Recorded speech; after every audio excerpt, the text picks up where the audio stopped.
This farm started on Kahoʻolawe in an effort to create Pilina to place. Leahi Hall, our community engagement specialist, took a bunch of managers and leadership from this company over to Kahoʻolawe to spend time with the Protect Kahoʻolawe Ohana to learn about ʻāina and aloha ʻāina. I think that when the group arrived on Kahoʻolawe, they really figured out that they had to operate as an ohana. They couldn't do things by themselves. They had to get into a line and pass each other's ukana onto shore, and they really had to work together to move as one group. A lot of them were just never worked with each other before. They work in all different departments, and I think from jumping into the water, once they got into Hakiwawa, they realized that they really all had to work together. It's when the safety meeting of pay attention and watch each other really came into play.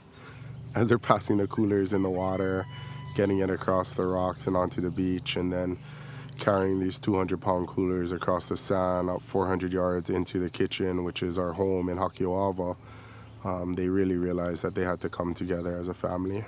When they got there, they got to see that the ohana has been growing not only the plants that is important for cultural use, but also food plants, and seeing the uala really sparked an interest in the chef to really think about how if we could grow sweet potatoes and food on Kahoʻolawe, then he could surely do it back in Mākena on an old golf course.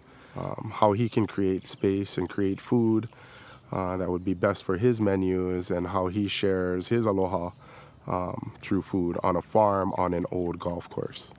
What we always tell people who come to Kahoʻolawe is take what you learned on Kahoʻolawe and take it home and practice that in your community. Do whatever you learn or whatever piqued your interest, do it and just see how it works. When Chef came back into this space that is part of the dry leeward part of the island, which is very similar to Kahoʻolawe, he installed a planting area, brought in some good soil, started to grow a lot of the plants that he uses on his menu, and within a few weeks everything kind of went down.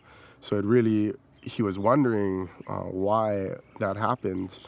He went back and reached out to me because of the time that he had spent on Kahoʻolawe, knowing that we had fully treated the soils that we were growing our uala in, and wanted to learn more about how to take care of the land that he was using to produce the food. Yeah. So when I came to Mākena and I seen what Chef was trying to do, immediately noticed a lot of things that wasn't going to work with the elements.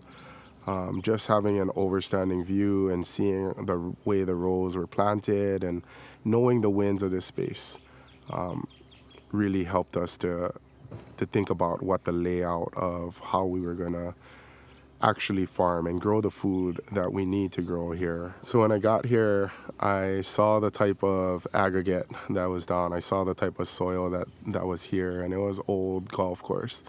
I really had to sit down and think about how we could turn this into a space that could hold life or kickstart the life in this space. I was able to sit down, and as I was sitting down, the Nāulu cloud bridge came over the top and really showed me how to guide the growing in this space. I noticed that the cloud crawled across the Alalakeke channel, and it really dawned on me that we needed to be the reflection of that light, misty rain that provides life for Kahoʻolawe here in Mākena, here on the land in Mākena. I took all of the elements that I know of Nāulu and how the Nāulu cloud works, and just copied and paste, put it straight down onto the soil, from the levels of the land to the direction of the wind to the direction of the cloud path crawling over the channel. Because this is a tiered area, it was really easy to recognize Pu'umakua and Pu'u Mahoi up in Ulupalakua, and also Mo'ula Nui on Kahoʻolawe, to connect the dots pieces from the Nāulu cloud, knowing that it starts there and how it travels, getting pushed a little to the north by the Nāulu wind and getting pushed back south by the ukiukiu wind, and keeping it within the channel of Alalakeke. That helped to guide each level would be facing slightly north and slightly south.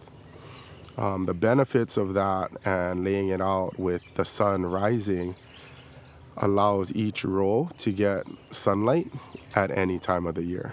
Going back east, or looking back east and looking back to the sun and knowing how the sun plays a role in everything growing, I wanted to also follow the path of the sun to make sure that each row, each plant, each thing that we have growing on the farm would get sunlight at some point of the day at every time of the year, that it wouldn't get shaded out by taller plants.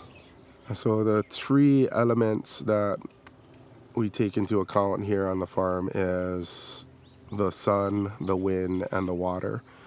At the top of the farm, we wanted to have our water catchment, and it's really easy to connect that to Pu'umahoi, where the Nāulu rain cloud starts to make its trek across. As you go across, by each level being in the same direction that the winds are pushing it, one at Nāulu, one on Ukiukiu, the next at Nāulu, and then back representing Mo'ulanui, a place that holds water on Kahoʻolawe.